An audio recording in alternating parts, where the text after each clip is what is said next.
Charles, en tant que créateur et président de Braze America, il n'a pas œuvré qu'à New York, évidemment, même si Ewen Guernick avant lui était là, et Jack Kerouac aussi. Mais il est allé beaucoup en Louisiane, par exemple. Alors, la Louisiane n'est pas un pays celtique, mais c'est un pays de tradition cajun. Et donc, j'aimerais savoir pourquoi d'abord il est allé, qu'est-ce qu'il y trouve, qu'est-ce qu'il y apporte, et enfin, comment les Cajuns peuvent résister dans ce monde où ils sont complètement submergés par le monde américaniste en fait, je dis bien. Charles. Ouais, merci. À l'époque, je pense que le marin breton, son repère, c'était le phare. Et je trouve maintenant, en Bretagne, très souvent, quand on est à la recherche de repères, on regarde souvent à Paris, avec beaucoup d'attentes de Paris. On a un projet culturel, on veut lancer une entreprise, on veut faire quoi que ce soit, même faire un site web, ou une campagne de tourisme, qu'est-ce qui est bien pour Paris? Et ma vision de la chose n'est pas du tout comme ça. Quand on crée quelque chose, c'est le monde entier. Les startups que tu lances, start-up de Bretagne pour l'Amérique. C'est le monde entier qui est le target. Et c'est logique avec un État comme la Louisiane et tous les États-Unis et tout le monde, c'est qu'on a très souvent beaucoup plus en commun avec des gens là-bas qu'avec des gens à Paris. Et de se limiter, de se parfois obliger de faire des choses en passant par Paris, ça n'a aucun sens. Alors quand on va en Louisiane, c'est du français qui parle, et on discute avec les anciens. Les anciens disent moi j'étais puni à l'école, alors je n'ai pas transmis l'école à mes enfants. Je dis moi j'ai déjà entendu ça quelque part. Hein.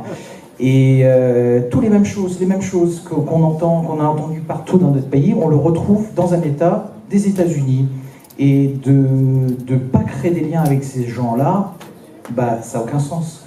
Alors nous, très simplement, on est allé là-bas, on a fait le côté breton, convivial, parce qu'ils sont conviviaux comme nous. Souvent, les bons partenariats commencent comme ça, on s'entend bien à ce niveau-là, et après, il dit, tiens, il y a des choses à faire. Et alors, pour conclure, parce que Jacques-Yves m'a dit que, bien sûr, comme il y a la remise tout à l'heure du Brogos au Premier ministre, on a quelques minutes.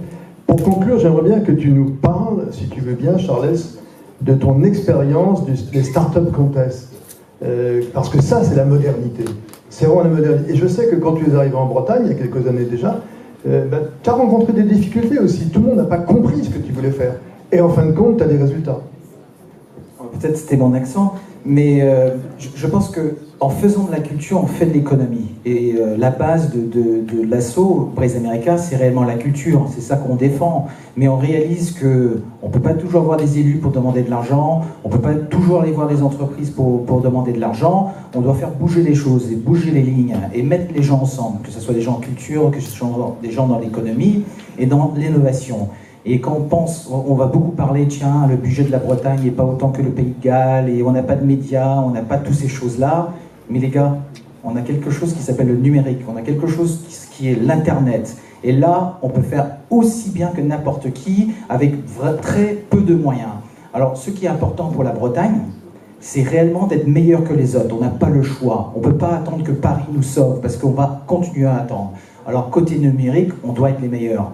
C'est comme ça, c'est plus dur, mais on peut l'être. On a des talents, on a des gens qui sont innovants, on a des entrepreneurs, on a des projets culturels qui sont incroyables. Mais si ces projets-là ne sont pas mis en avant d'une manière qui est pour le monde, en anglais, avec du Facebook Live, avec toutes les choses qui viennent avec ça, on serait en retard. Alors il y a des beaux exemples partout, les Irlandais, les Gallois, à copier. Il faut réellement dire que le numérique, c'est notre allié. Actuellement, ce n'est pas l'argent, mais on peut gagner beaucoup de choses. Il y a même des gens aux États-Unis qui gagnent des élections présidentielles grâce au numérique. Nous, je pense qu'on peut sauver notre langue et notre culture grâce au numérique. Eh bien, je propose que nous nous séparions sur cette page de modernité bretonne, qui nous donne quand même un bon bain de fraîcheur et galloise. Donc, si vous en êtes d'accord, et si ces deux tables rondes vous ont convaincu, je vous remercie d'applaudir les intervenants.